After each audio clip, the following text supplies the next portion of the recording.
C plus plus level up skills by Zahid Iqbal. ये हमारा C plus plus से related 11th tutorial है जिसमें हम इफ़ एल्स इफ़ को कवर करेंगे। और आज का ट्यूटोरियल एंड तक देखिएगा, बहुत ज़बरदस्त किस्म का है और इसमें आपके लिए एक बहुत इंफॉर्मेटिव मटेरियल यूज़ हुआ है। तो चलिए आज का ट्यूटोरियल हम शुरू करते हैं।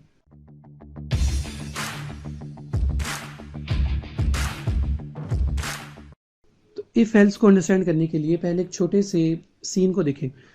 फ़र्ज़ करें कि आपका दिल किया कि आपने पिज़्ज़ा खाना है और आपके पास पैसे भी हैं। आपने अपने भाई को पैसे दिए और कहा कि अगर दुकान खुली है तो पिज़्ज़ा ले आओ वरना वापस आ जाओ। तो आपका भाई क्या करेगा कि अगर दुकान खुली है, इफ़ शॉप इज़ ओपन, अगर तो ये कंडीशन ट्रू हुई तो वो पिज़्ज़ा ले आएगा, अदरवाइज़ वरना वो क्या करेगा, वो वापस आ जाएगा। तो इसमें दो टोक हम बात कर रहे हैं। तो प्रोग्रामिंग में अगर हम देखें तो हम इससे कहेंगे कि इफ़ कंडीशन इज़ ट्रू, कि अगर कंडीशन ट्रू होगी तो शो समथिंग, कुछ प्रोग्राम शो करवाए, एल्स वरना। पिछली स्लाइड में मैंने अदरवाइज़ का वर्ड यूज़ किया था। प्रोग्रामिंग में अदरवाइज़ को हम एल्स से रिप्लेस करेंगे। एल्स शो समथिंग एल्स, वरना कुछ और चीज़ शो करवा दे। फॉर एग्जाम्पल प्रोग्रामिंग में हम इसको कहेंगे कि int x is equal to 10, int y is equal to 15। मैंने यहाँ पे दो वेरिएबल डिक्लेयर किए। If x is greater than y, कि अगर एक्स मतलब 10 ग्रेटर देन वाई मतलब 5, कि अगर 10 5 से बड़ा है तो ये कंडीशन क्या हुई, ट्रू। तो प्रोग्राम शो करेगा कि x is greater than y, program ये वाला मैसेज शो करेगा। एल्स वरना का मतलब कि अगर ये वाली कंडीशन ट्रू नहीं है तो वो क्या शो करेगा कि x is not greater than y। तो ये कॉमन सेंस की बात है। तो चलिए इसको थोड़ा सा और इंटरेस्टिंग बनाते हैं। यहाँ पे मैंने एक थोड़ी सी न्यू चीज़ ऐड कर दी। फॉर एग्जाम्पल आपको पता है कि पिज़्ज़ा 400 रुपये का है, तो आपने अपने भाई को कहा कि अगर पिज़्ज़ा 400 रुपये का है तो पिज़्ज़ा ले आओ। फिर आपको याद आया कि और अगर पिज़्ज़ा 400 का नहीं है, यानी 400 से कम पैसों का है, तो bring a cold drink also, एक कोल्ड ड्रिंक भी ले आओ वरना वापस आ जाओ। अब यहाँ पे 3 काम हो रहे हैं। तो कॉमन सेंस की बात है ना कि अगर पिज़्ज़ा 400 रुपये का है तो पिज़्ज़ा ले आओ, अगर 400 रुपये से कम का है तो साथ में जो पैसे बचेंगे उसमें कोल्ड ड्रिंक भी लाई जा सकती है, वरना लास्ट ऑप्शन तो फिर है ही कि कम बैक, वापस आ जाओ। इसको प्रोग्रामिंग में देखते हैं कि हम किस तरह से लिखेंगे। तो इसको मैं यहाँ पे लिखूंगा if p is equal to 400, p stand for price of pizza.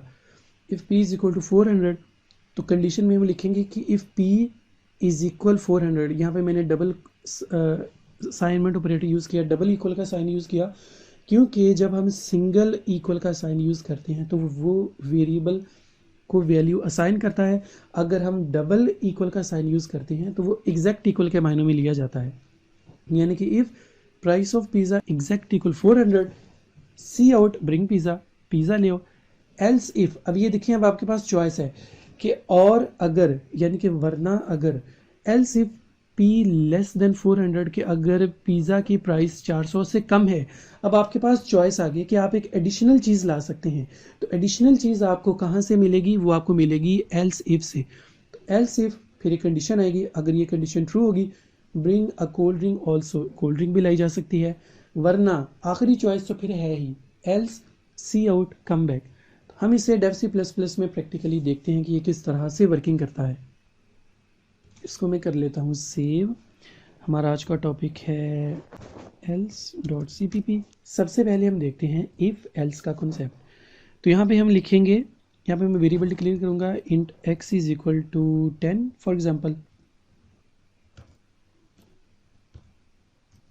और यहाँ पे हम अपनी कंडीशन यूज़ करेंगे। तो मैं कंडीशन यहाँ पे यूज़ कर रहा हूँ कि if x is less than 15, तो अगर x की वैल्यू यानी कि 10, अगर 10 15 से लेस है मतलब ये कंडीशन ट्रू है, तो सी आउट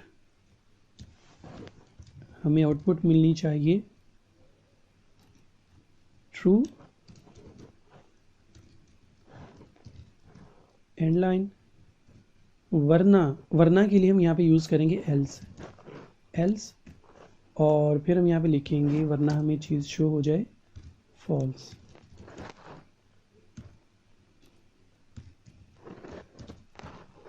सेव किया, कंपाइल एंड रन करते हैं। तो ये ट्रू आया क्योंकि हमारी ये कंडीशन ट्रू थी। अगर हमारी कंडीशन फॉल्स हो जाती है तो फिर वो क्या मैसेज शो करेगा, फिर वो सेकंड वाला मैसेज शो करेगा। लेट्स सपोज यहाँ पे मैं चेंज कर देता हूँ ग्रेटर देन, यानी कि मैंने कंडीशन अब फॉल्स कर दी। अब आउटपुट आएगी एल्स के बाद वाली, दैट इज़ फॉल्स, तो ये वाली स्टेटमेंट आएगी। तो इफ़ एंड एल्स ये दो टोक बात है, बिल्कुल वही कि if shop is open bring pizza, otherwise come back. तो अगर कंडीशन ट्रू होगी तो पहले वाली सी आउट स्टेटमेंट शो कंपाइल करेगा, अगर स्टेटमेंट फॉल्स होगी तो वो सेकेंड वाली सी आउट स्टेटमेंट को एग्जीक्यूट करेगा। अच्छा, यहाँ पे देखें, अगर आप इफ़ एल्स वेरिएबल नहीं यूज़ करना चाहते, इफ़ एल्स को एक शॉर्ट हैंड मेथड से भी हम यूज़ कर सकते हैं, जिसको हम टर्नरी ऑपरेटर कहते हैं। उसका बेसिक सिंटैक्स स्क्रीन पे आपके सामने लिखा हुआ है। वेरिएबल का नेम लिखेंगे, इक्वल कंडीशन लिखेंगे, उसके बाद क्वेश्चन मार्क लगाएंगे। वो डिटरमाइन करेगा कि वेदर कंडीशन इज़ ट्रू और फॉल्स। अगर कंडीशन ट्रू होगी तो ये वाली स्टेटमेंट शो करेगा, कॉलन के बाद अगर कंडीशन फॉल्स होगी तो वो ये वाली स्टेटमेंट शो करेगा। फॉर एग्जांपल, जो अभी मैंने प्रोग्राम रन किया था, अगर मैं उसको कुछ ऐसे लिख दूँ, int x is equal to 10, मैंने क्या किया ये देखिए, ज़रा गौर से देखते जाएं। मैंने वेरिएबल डिक्लेयर, मैंने यहाँ पे एक कंडीशन बनाई कि int x is equal to 10, फिर मैंने वेरिएबल डिक्लेयर किया string result is equal to x, ये कंडीशन है, ये कंडीशन, ये क्वेश्चन मार्क। अगर तो कंडीशन ट्रू होगी तो ट्रू आंसर आएगा, अगर फॉल्स होगी तो फॉल्स आंसर आएगा। तो मैं डेव सी प्लस प्लस में इसको थोड़ा कर देता हूँ रिमूव। तो यहाँ पे मैंने वेरिएबल डिक्लेयर कर दिया है int x is equal to 10, और यहाँ पे हम अपना मैसेज शो करवाएंगे। और देखिए, चूंकि आपने ट्रू और फॉल्स, ये स्ट्रिंग है ना, तो आपको स्ट्रिंग वेरिएबल डिक्लेयर करना पड़ेगा। मे भी आपके माइंड में हो कि स्लाइड में स्ट्रिंग रिजल्ट, स्ट्रिंग कहाँ से आ गया था। स्ट्रिंग एक्चुअली आपका रिजल्ट है, चूंकि आपने ट्रू और फॉल्स आउटपुट में शो करवाना है, तो true is a string and false is also string, तो इसलिए आपको स्ट्रिंग वेरिएबल डिक्लेयर करना होगा। तो मैं यहाँ पे लिखूंगा स्ट्रिंग रिजल्ट, इक्वल के बाद हम लिखेंगे यहाँ पे condition, according to syntax condition लिखेंगे। कंडीशन में हम लिखेंगे x is less than 15, question mark. Question mark से पहले कंपाइलर पता चलाएगा कि वेदर इट इज़ ट्रू और फॉल्स। तो इफ़ इट इज़ ट्रू, अगर ये ट्रू है तो मैसेज शो हो जाए ट्रू, वरना अगर ये फॉल्स है तो मैसेज शो हो जाए फॉल्स, सेमीकोलन। और हम लिखेंगे सी आउट, यानी हमारा रिजल्ट सारे का सारा जाके स्टोर हुआ कहाँ पे, रिजल्ट नाम की वेरिएबल में। तो मैं यहाँ पे लिखूंगा result semicolon, compile and run. तो देखें कि हमारा आंसर अभी भी ट्रू है। कैसे, x इज लेस देन 15। अब हम देखेंगे इफ एल्स का कॉन्सेप्ट। तो इसके लिए पहले हम वेरिएबल डिक्लेयर करेंगे, जैसे मैंने यहाँ पे लिखा int x is equal to 10 for example. अब यहाँ पे कंडीशन लिखते हैं कि इफ x एग्जैक्ट इक्वल 15, अगर x की वैल्यू एग्जैक्ट 15 के इक्वल है तो फिर हमें सी आउट मिलनी चाहिए कि x इज इक्वल टू 15।